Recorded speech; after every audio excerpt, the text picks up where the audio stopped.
Welcome back to the Richard Sherman podcast, and what a game for the San Francisco 49ers, and the Bears for that matter. It might have been game of the year. Obviously, nobody's defense decided to show up this week, but Brock Purdy.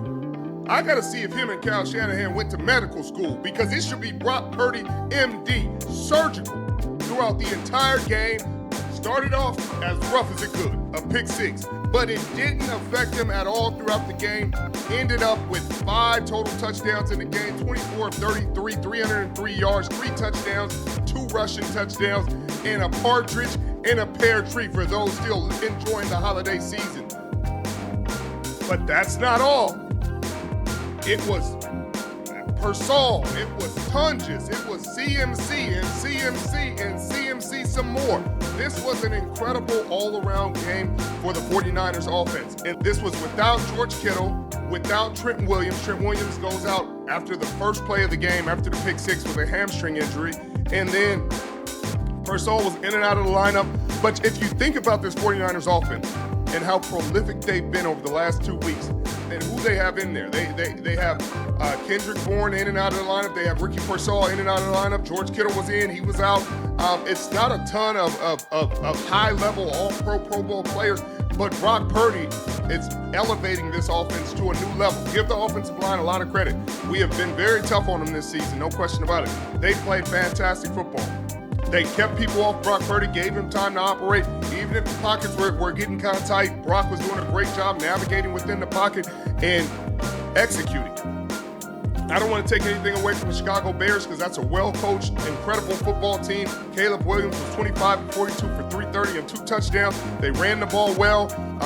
Luther Burden played the game of his life, had 8 catches for 138 yards and a touchdown. Loveland played really well. They were executing. And that goes to the defensive side. A lot of concerns on the defensive side continue. Who are you going to play at nickel? Upton Stout gets injured with a concussion, goes out. Lucas comes in, he struggles mightily. They were running the same play. Motion Luther Burden over, option out. Motion Luther Burden over, option out. I'm not going to lie. If you do that to me multiple times, I'm booking it. You're going to have to show me something different. But Robert Saleh was switching it up and changing things up, bringing pressure, disguised pressure, showing pressure, and then backing out. Nothing was seeming to work. And again, this goes back to just a young defense not being as veteran in the moment. A veteran defense takes a deep breath, sees what's going on, understands it's simple football, understands the down and distance, the situational football, have situational awareness. Hey, they're gonna. If we're bringing pressure, they're throwing hot. There's no reason to chase things deep. They're hot to this side, to the blitzer side. If I'm that corner, I'm keeping eyes open. I'm guarding my man, but I'm keeping eyes for zone eyes and letting them know, hey, as soon as he breaks, I'm breaking. And that's the things. Those are the things that I'm concerned about for this 49ers defense going down the stretch. Offense is playing outstanding football. They're 12-4 with everything coming down to the wire. Everything coming down to next week in Levi Stadium in San Francisco. Well, Santa Clara, I'm sorry. For everything. For the division, for the 1 seed, and who would have thunk it? Who would have thunk it? Not faithful. I know you guys are faithful. I know you guys are diligent. I know you guys are loyal. But if you're telling me after Fred Warner went down, after Bosa went down, Brock was out, you still believe this team would have a chance at the 1 seed? Don't lie to me. Don't lie. You can lie to yourself. Just don't lie to me. They do it. They're doing it. But this is going to be a tough game. The San Francisco 49ers versus the Seattle Seahawks. I'm going to love that game. I'm going to let you know something. I'm going to enjoy it either way. It's going to be fantastic football, high-level football from both of these coaches, Kyle Shanahan, Mike McDonald. I can't wait for that. But the 49ers have a lot of things they need to get figured out, especially on that back end. I think the D-line played solid football. Obviously, last in the league in sacks. They're going to have to correct that, but I thought they played solid against a team that runs the ball really well, got their hands up. Alfred Collins knocked the football down in a critical moment. Kalia Davis made a tackle on a critical play on a screen late in the game. They made plays, and I think in a secondary, that's what it's going to have to come down to. In the playoffs, somebody's going to have to make a play. And I thought the 49ers should have went after Asante Samuel Jr. when he was a free agent and he was cleared, and they didn't, and I thought that was the issue. And I still think they're going to have to do something. At this point, shoot.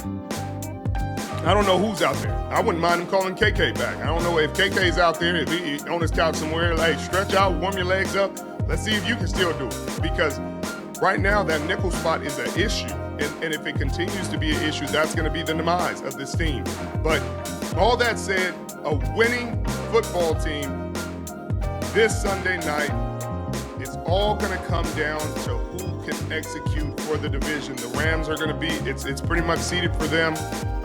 They can't win the division because it's coming down to the 49ers and the Seahawks. I can't wait to see that game. Honestly, I wish they could flex it to Sunday Night Football so I can sit here on my couch and eat popcorn. Because in 19, it came down to something like this. Last play, Drake Greenlaw at the goal line with everything. Oh man, I don't remember that game like it was yesterday. Whew, this is another cardiac season, and I know everybody still got their adrenaline rushing and gonna go to work tomorrow feeling great. I'm looking forward to hearing what Kyle Shanahan and Brock Purdy have to say. George Kittle will be coming back, and can Federico get back at some point during his playoffs?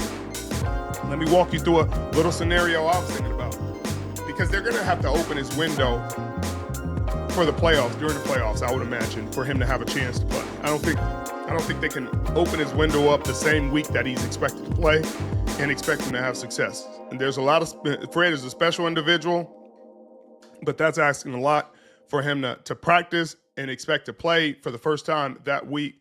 I think they work him in, try to work him in the scout team, just get him lightly, slowly but surely work him in. Maybe if they get the bye week, during the bye week, then maybe allow him to practice some scout team and run around and see how his foot feels on scout team during the divisional practice week.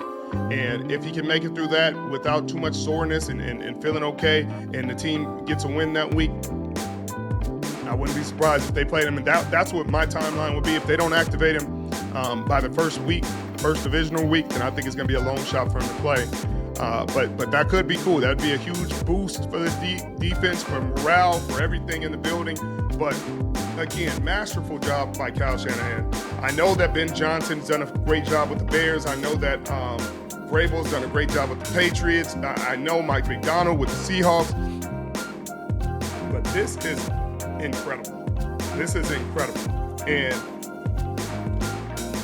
I remember Kyle not getting Coach of the Year in 2019 when we were coming off a 4-win season, and we start the season 8-0, undefeated, and we go off to get the number 1 seed for the NFC, and he still didn't get Coach of the Year. And they were, I forget their excuses, but whatever it was, he deserved Coach of the Year that year.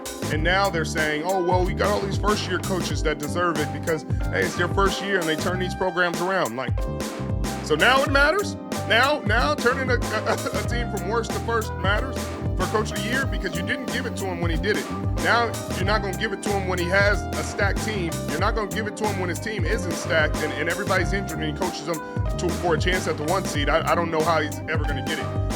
But this was a great game. And I love the chess match from Kyle Shanahan and the way Brock Purdy was just executing that play in the red zone where he scrambled out to the left.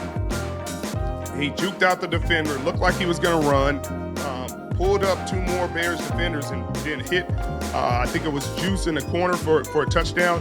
I mean, those are the plays you see Mahomes and Josh Allen make, and they play it on ESPN for days and days, and they say this is why these guys are the best quarterbacks in the league, and this is what. That's why, Niners fans, that's why Brock's getting paid the big bucks. This game right here, the last game against the Colts, that's why he's getting paid the big bucks.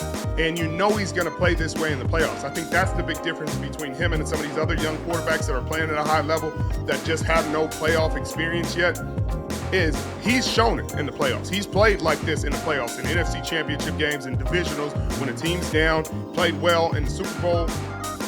I think he's going to play well in the playoffs this year, and I'm looking forward to it. But what a game! What a matchup it sets up next week. But another game that was pivotal to the playoff race, especially in the AFC, was the Eagles versus the Bills. And the Eagles were able to pull this game out 13-12. Not often do you see a game in 13-12. The Eagles started off fast in the first half with some turnovers and moving the ball, but in the second half really got stagnant, and that's That second half of that game was a microcosm of what this season has been for the Philadelphia Eagles. Everybody wants to believe in them because they're the reigning Super Bowl champions. But then when your offense disappears,